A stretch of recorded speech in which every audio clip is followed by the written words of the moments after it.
عزیز طلباء و طالبات، ہمارے آج کے لیکچر کا موضوع ہے ادبی اصطلاحات، اور آج جن ادبی اصطلاحات کا جائزہ لیا جائے گا وہ رومانویت، کلاسیکیت، حقیقت نگاری اور تجریدیت ہیں۔ رومانویت، رومانٹسزم کے لیے اردو میں رومانویت کا لفظ گھڑ لیا گیا ہے۔ اس لفظ کی اشتقاقی تاریخ رومانٹک سے ہوتی ہوئی رومانس تک پہنچتی ہے، اور اس طویل سفر میں اس کے اصلی مفاہیم اور مضمرات کی فہرست بھی بہت طویل ہے۔ تعبیری طور پر بھی the decline and fall of romanticism کے مصنف ایف ایل لوکاچ کے مطابق رومانٹسزم کی کل 11,369 تعریفیں بیان کی گئی ہیں۔ تعبیر کی اسی کثرت نے اس اصطلاح کو پیچیدہ بنا دیا ہے، جس کے باعث بعض نقادوں نے اسے بے معنی اصطلاح تک کہہ دیا ہے، لیکن واقعہ یہ ہے کہ یہ آج بھی بامعنی ہے اور اس کے مفہوم کے تعین کی کوشش جاری ہے۔ عہد وسطیٰ میں رومانس لاطینی سے ماخوذ مقامی زبانوں اور ان میں تخلیق یا ترجمہ کی جانے والی کتابوں کو کہا جاتا تھا۔ بعد ازاں اس کا اطلاق مقامی زبانوں میں لکھی جانے والی ان تمام کتابوں پر ہوا جو اس عہد کی علمی و ادبی زبان یعنی لاطینی و یونانی سے الگ خصوصیات کی حامل تھی، اور پھر اس اصطلاح کا استعمال مقبول عام کے لیے بھی بطور خاص ہوا۔ رومانس کا اطلاق ایسی عشقیہ اور مخاطرانہ کہانیوں پر بھی ہوتا تھا جن میں نوجوان ہیرو کی شجاعت کے کارنامے، حیرت انگیز واقعات و مہمات نہایت آراستہ و پیراستہ زبان میں بیان کیے جاتے تھے۔ اس طرح یہ اپنے معنوی ابعاد میں نئی عشق و محبت، اسرار آگیں، خیالیہ وہمی متنوع مبالغہ اور شکوہ جیسی خصوصیات کا احاطہ کرنے لگا۔ بقول محمد حسن کوٹ: ادبیات کے سلسلے میں سب سے پہلے 1781 عیسوی میں ڈارٹن اور ہرڈر نے یہ لفظ استعمال کیا، اور اس کے بعد گوئٹے اور شلر نے 1802 عیسوی میں ادبیات کے سلسلے میں اس کا اطلاق کرنا شروع کیا۔ شلیگل اور مادام دی اسٹائل نے اسے ایک اصطلاح کی شکل میں رائج کیا۔ اس طرح یہ لفظ جو پہلے زبان کا نام تھا، اس کے بعد اس زبان کے مخصوص ادبیات اور داستانوں کا لقب بنا۔ پھر ادب میں ماورائیت، آراستگی، عہد وسطیٰ کی قدروں کی نمائندگی کرنے لگا، اور آہستہ آہستہ ادب کے ایک مخصوص مزاج کا مظہر بن گیا۔ انکوٹ۔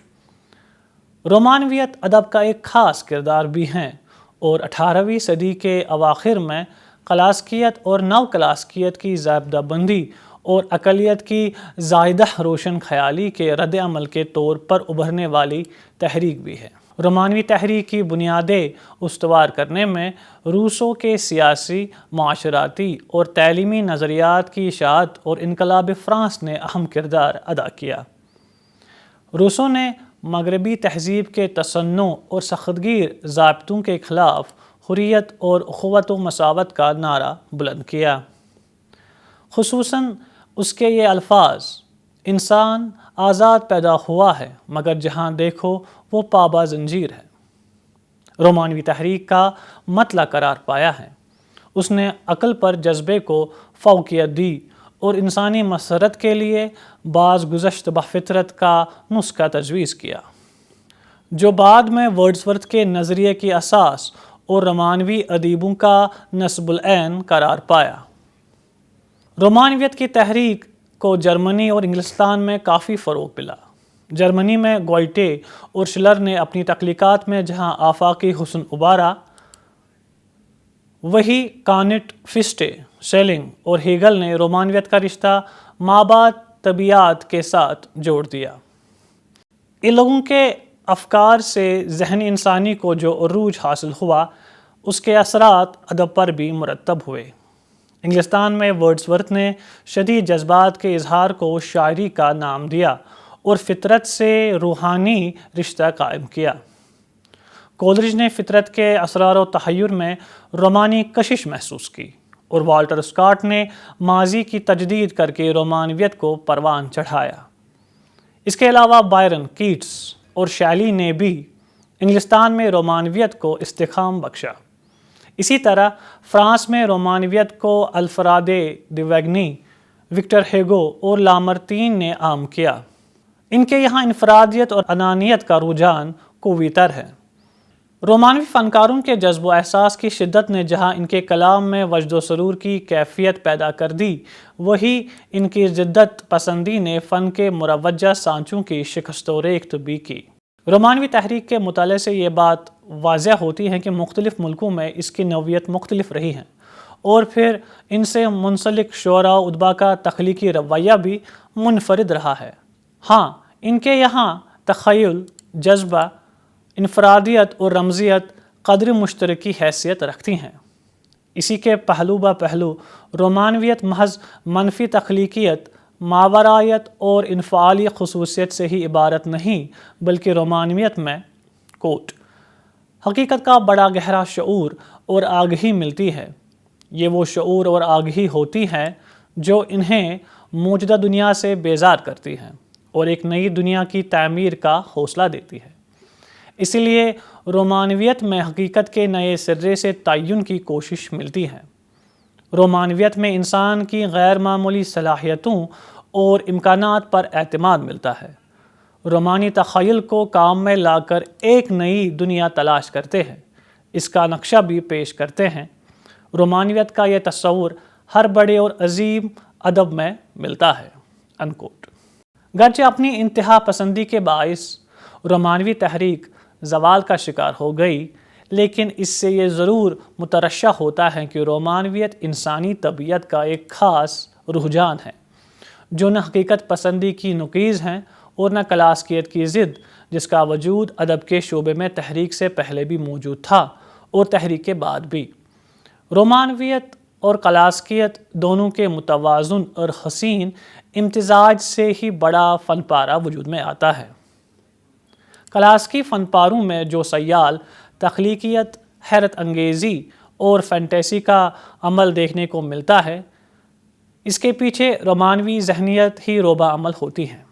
اردو میں باقاعدہ رومانوی تحریک تھی یا نہیں، اس سے قطع نظر 20ویں صدی کے اوائل اشروں میں رومانویت ایک طاقتور رجحان کے طور پر بھی موجود تھی، جس کے پس پشت مغربی علوم و فن سے آگہی کار فرما تھی۔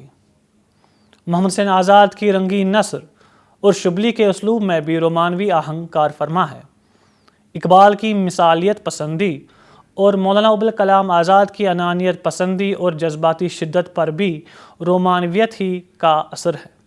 نثر نگاروں میں سجاد حیدر یلدرم، مہدی آفادی، نیاز فتح پوری، مجنون گورکھپوری، خلیقی دہلوی، حجاب امتیاز علی، سجاد حسین، قاضی عبدالغفار وغیرہ، اور شعراء میں اختر شیرانی، جوش ملی آبادی، حفیظ جالندری اور عظمت اللہ خان وغیرہ کے یہاں رومانویت کے مختلف عناصر مختلف رنگوں میں جلوہ گر نظر آتے ہیں۔ انگریزی لفظ کلاسک سے اردو صرفی قاعدے کے مطابق کلاسیکی اور کلاسیکیت جیسے الفاظ وضع کر لیے گئے ہیں۔ کلاسیکیت اردو میں کلاسیسزم کی جگہ استعمال ہوتا ہے۔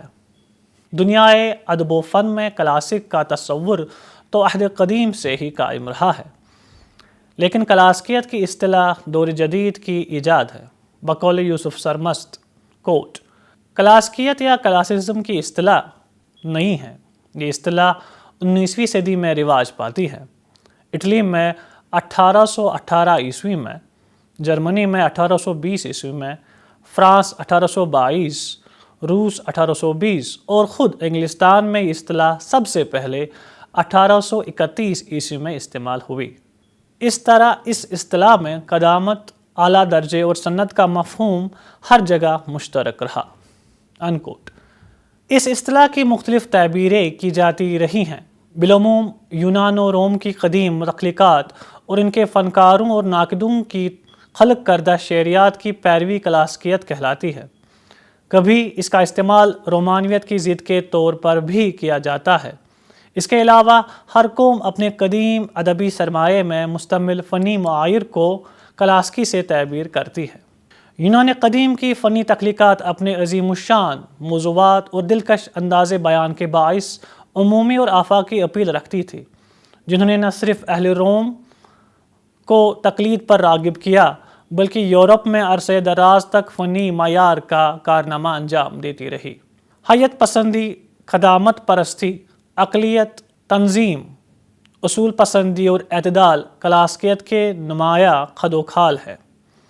کلاسیکیت اور رومانیت دراصل دو ایسے ادبی رجحانات ہیں جو ادبیات عالم میں جاری رہے ہیں، کبھی ایک رجحان کا غلبہ رہا اور کبھی دوسرے کا۔ کلاسیکیت کا رجحان کسی دور میں غالب رہا تو اس دور کو کلاسیکی دور کہہ دیا گیا، اور اگر رومانیت کے ادبی رجحان کو غلبہ حاصل ہوا تو اس دور کو رومانی دور کا نام دے دیا گیا۔ جب ایک فن پارے کو کلاسیکی کہا جاتا ہے تو اس کے معنی بالعموم یہ ہوتے ہیں کہ اس میں مواد پر حیت کو ترجیح دی گئی ہے، تکنیکی قطعیت کو جذبے کے اظہار و بیان پر غلبہ حاصل ہے، وفور جذبات کی بجائے جذبات کے ضبط و اعتدال سے کام لیا گیا ہے۔ ادب پارہ جس حیت میں ہے اس کے تمام اصولوں کی پابندی کی گئی ہے۔ یہ اصول وہ ہیں جو ماضی میں عظمائے ادب و فن کے ہاتھوں تشکیل سے لے کر تکمیل تک کے تمام مراحل طے کر چکے ہیں۔ فنی اور ادبی روایت کو پوری دیانت داری سے نبھایا گیا ہے۔ تخیل پر اور ابداع و اختراع پر ادبی اصول و قواعد کی گرفت مضبوط رہی ہے۔ 12ویں صدی عیسوی میں یورپ پر مسلمانوں کے غلبے کے بعد کلاسیکیت کا زور کم ہو گیا، لیکن یورپی نشاط الثانیہ میں پھر سے ادبی اصول و ضوابط کی تلاش میں کلاسیکیت کی طرف رجوع کیا گیا، اور کلاسیکیت نے ایک تحریک کی صورت اختیار کر لی جسے ادبی تاریخ میں نو کلاسیکیت سے موسوم کرتے ہیں۔ فرانس میں 17ویں اور 18ویں صدی اور انگلستان میں 1660 سے 1680 کا زمانہ تو کلاسیکیت سے عبارت ہے۔ نو کلاسیکیت ارسطو اور ہوریس کے اصول و نظریات کے امتزاج سے عبارت ہے۔ ڈرائیڈن، پاپ، جانسن، ایڈیسن اور گولڈ اسمتھ وغیرہ اس کے نمایاں علمبردار ہیں۔ نو کلاسیکی مصنف سخت اصول پسند تھے، روایت پرستی ان کا خاص شیوا تھا، اقلیت اور فطرت کی نقالی پر ان کا سارا زور صرف ہوتا تھا۔ حقیقت نگاری۔ حقیقت نگاری یا حقیقت پسندی یورپی اصطلاح ریئلزم کے ترجمے کے طور پر استعمال ہوتی ہیں۔ لفظ ریئلزم ریئل بمعنی اصلی، ہستی، وجود سے مشتق ہے، جس کا اصل مادہ لاطینی لفظ ریس بمعنی شیء ہے۔ اس لیے حقیقت پسندی کے مفہوم میں اصلی اور واقعی کے ساتھ اشیاء بالخصوص مادی اور ٹھوس اجسام سے تعلق برابر قائم رہتا ہے۔ حقیقت پسندی کی اصطلاح اصلاً فلسفہ سے متعلق ہے، جس کا چلن فلسفہ اسمیت اور عینیت کے برخلاف ہوا۔ حقیقت پسندوں کے نزدیک شیء نہ صرف محض نام ہے اور نہ ہی ذہنی پیداوار، بلکہ ذہن و شعور سے پرے خارج میں ٹھوس مادی وجود کی حامل ہے۔ اس طرح حقیقت پسندی کی اصطلاح فلسفہ مادیت اور شیعیت سے ملحق ہے۔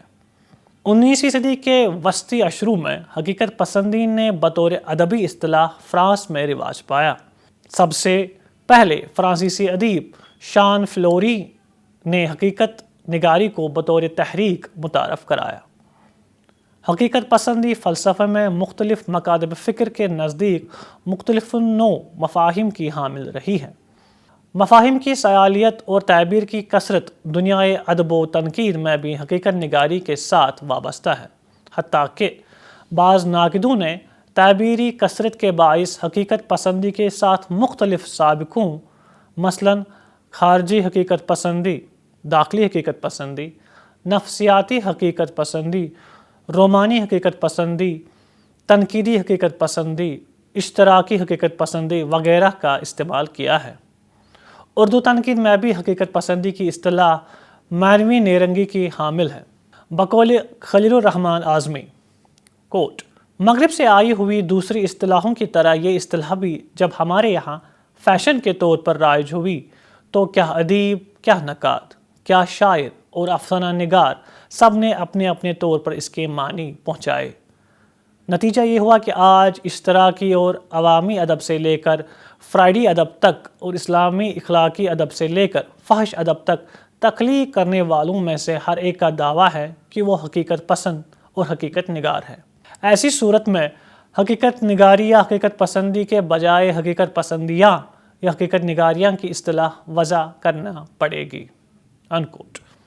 بہرحال ادب میں حقیقت پسندی کا میلان خارجی اشیاء و مظاہر کے معروضی اور دیانتداری پیشکش سے عبارت ہے، یعنی زندگی کی مصوری اور فطرت کے تمام پہلوؤں کی ازسر نو تخلیق کرنے کے رویے کو حقیقت پسندی کہتے ہیں، جس میں محض آرائشی اسلوب اور مافوق الفطری موضوع کے استعمال سے اجتناب برتا جاتا ہے۔ لیکن ادب میں حقیقت نگاری محض ایک فوٹوگرافک عمل نہیں ہے، بلکہ فنکار کا مزاج طبقاتی و قومی تحفظات اور عصری تقاضے حقیقت فہمی کے عمل اور اس کے اظہار پر اثر انداز ہوتے ہیں۔ نیز فنکار کی قوت تخیل اس کے احساس و تجربہ کو ایک نئی صورت عطا کر دیتی ہے۔